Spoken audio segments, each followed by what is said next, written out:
When we start discussing pneumatic tool applications for vehicle and machinery extrication or rescue operations, there's a wide array of tools that we can utilize with a pneumatic power source. When we start talking about those pneumatic tool applications, one of the first things we need to consider is that source itself. So we basically have two options. We have portable options and fixed options.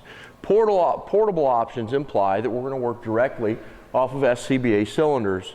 The cylinders can transport with us, and then we simply need to put a regulator in place that's going to take the operating pressure of that cylinder and it's going to convert it or regulate it to the required operating pressure of the tool. It's imperative that you understand that all your pneumatic tool applications are going to have different operating pressure requirements. Some of those tools will even have variables within that operating parameter for tool function. For an air chisel, for example, it's got a low end operating pressure and a high end operating pressure that's going to give you very different tool performance features depending on what you regulate your pressure to. Additionally, with our airbags, pneumatic struts, any other applications that you're operating off of a pneumatic power source, you got to know what the requirements are for operating pressure. If we're not going to utilize a portable application with an SCBA, then we're talking about fixed applications with a cascade system. So an effective heavy rescue vehicle is going to have an integrated cascade system. In this application, the regulators are going to be integrated into the system, and then it's important that you understand how your cascade system is set up and whether or not it has a working line airline deployment capability. So some cascades are designed just to refill air cylinders, other cascades are designed to refill air cylinders and additionally supply working air components for your tool applications. So with this particular system, there's a dedicated working airline that's on a reel within this system. It's also important that you analyze the fitting components that you have on this working airline.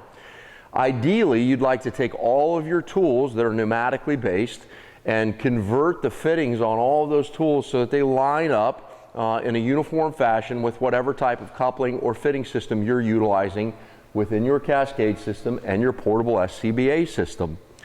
If you can't uniformly convert the couplings on tools, the manufacturer does not want you to change out those couplings. It may void the warranty on the product, anything along those lines. If you have to use a specific coupling that does not line up across the board, then you need to establish converters. So you've got to get different fittings that will take you from one type of fitting to the other type of fitting. So make sure when you're developing these systems and these approaches for your pneumatic tool applications that you're being comprehensive in your assessment of the tools and their relationship to the supply source. And then just remember what we need to reiterate right now is that you basically got two options. The portable option with SCBAs and the fixed option utilizing cascade and compressor-based systems. So when establishing our pneumatic tool source, we're going to operate in this example off of the portable system. We're going to take our SCBA cylinder. This particular cylinder is a 4,500 PSI cylinder. And then we're going to gather our regulator. Regulators are designed for you to analyze inlet pressure and outlet pressure and then control that outlet pressure or gate it down to a pressure that is appropriate for the operating requirements of the tool assembly that you're going to place on it. Again, remember to be cognizant of fittings. This is a specialized fitting that's on this regulator designed for our airbag or the airbag and strut system that is on this particular apparatus. If this fitting is not going to line up with your other tool accoutrement, whether it be your air chisel or your whizzer saw or an impact, whatever other application you're going to put on here, ensure that you have converters designed to get you from this fitting to the other fitting, or have your regulator assembled with a different fitting that accommodates more components. So we take our regulators, we make sure that we've purged this opening, that there's no debris within here, and that our O-rings are in place. And then we simply start threading the collar on.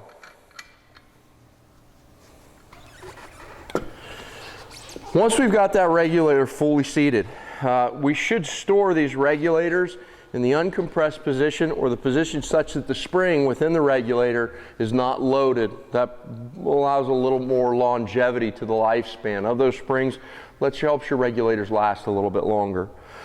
Once we have that fully seated, then we can go ahead and turn on our cylinder, make sure that we've got a correlating inlet pressure, and then we're going to adjust our regulator to control the outlet pressure. We're going to ensure that this discharge or outlet pressure lines up with our operating requirements. So when we get ready to apply this, we want to make sure that once we've purged that valve, we're sure our O-rings are intact, and we've made that regulator connection, we're going to go ahead and open our cylinder completely. So make sure you fully turn the knob until the cylinder is all the way open. Once you've ensured that it's all the way open, make your connections to the system before you regulate up your outlet pressure. If you don't, and those couplings or those fittings have pressure on them, it can become difficult to make those connections. So get all your hose assemblies in place to get to the tool component that you're going to apply. Once it's in place, then you can go ahead and regulate up your pressure.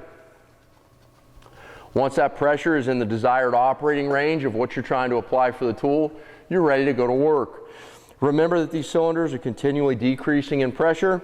Reciprocally, as you are operating that tool, you can start to lose your operating pressure that you've regulated it to, so you got to keep an eye on that as well. Make sure that your tools are functioning appropriately and that you're utilizing pneumatic oil applications with specific tools as required per the manufacturers. When you're done operating the tool, your tear down or your depressurization of the system is also important. If we just start popping loose fittings with pressure on them, depending on the amount of pressure that's supplied, that can potentially be a little bit hazardous. So we want to make sure that we deregulate and depressurize the system before we start disassembling fittings back at the supply point. When disassembling or tearing down your pneumatic supply system, you want to do it in a systematic function to ensure that you're safe and avoiding the potential hazard of disconnecting pressurized fittings that could potentially cause hoses and couplings to snap around and strike somebody. The best way to go about this is when you're done applying the tool and utilizing it in the application desired, you're going to start by shutting down the supply.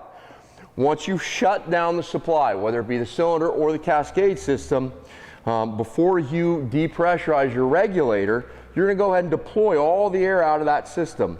Once you've dumped or deployed the air out of that system, you can then take down your regulator, which should then conversely leave you with a zero air status. If your supply is shut down, you've bled everything out of the system, and you've deregulated what's on the system, then you should have a depressurized system, making it safe to disconnect all your fittings without a pressurized reaction.